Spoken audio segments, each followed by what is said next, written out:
I got tricked by a narcissistic shaman, took ayahuasca in the Amazon jungle, and survived it. This is part 6 of my story. Go onto my page and see 1 to 5 if you haven't watched them, and then come back to this one. The second time I took ayahuasca, I was so cleansed that it was so intense. I felt like it confirmed my experiences that I was having in London, that there were so many other realms that we just weren't aware of. There were so many spirits, like different energies.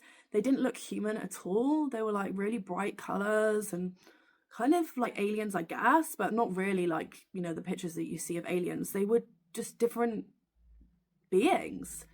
And there was so many of them all trying to talk to me in like different languages or frequencies and energies. And it was really, really, really intense, quite honestly. And I remember thinking, this is just too intense. And then it just went dark.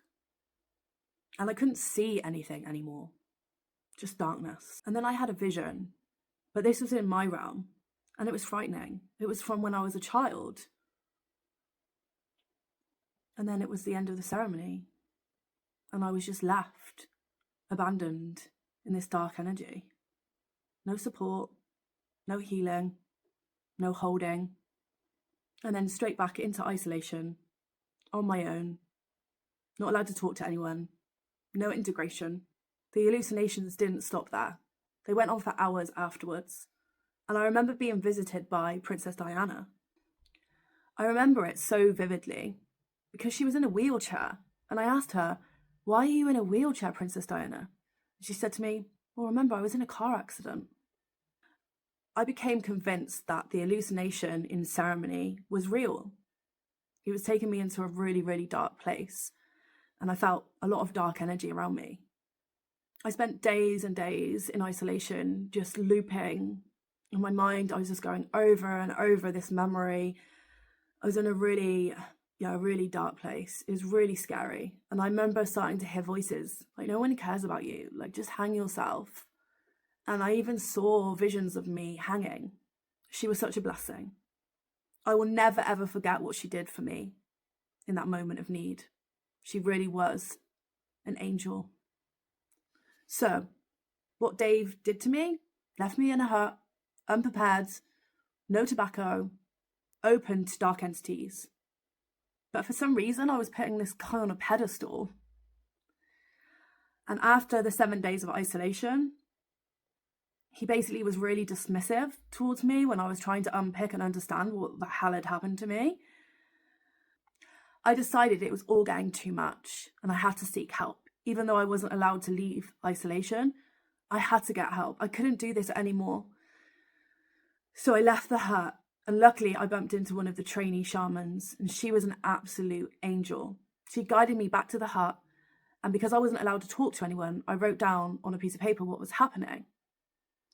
And in that moment, she blew tobacco smoke all over me, and I instantly felt grounded, held, and I could feel the grandfather spirit of the tobacco.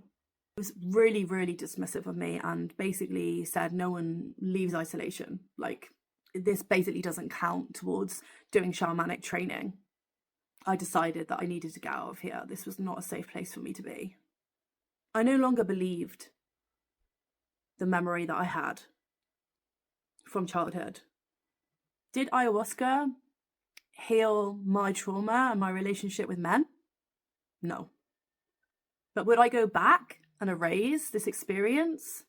Also no. Because it held a mirror up to my own patterning and my own behaviours in relationship to men. It was powerful. Beyond powerful, really. Because sometimes we learn so much from the darkness. Because all the pedestaling that I'd done for years throughout my 20s, putting men above myself, it was so obvious to me now. And it helped me break out of the cycles that I had with men, putting men above myself. It was a catalyst to breaking the cycles that I had with men and the relationship I had with myself. Maybe not straight away, but perhaps that's for another story. This is the last part of the series. Stick around for more sexual healing, sacred sexuality, and my crazy life.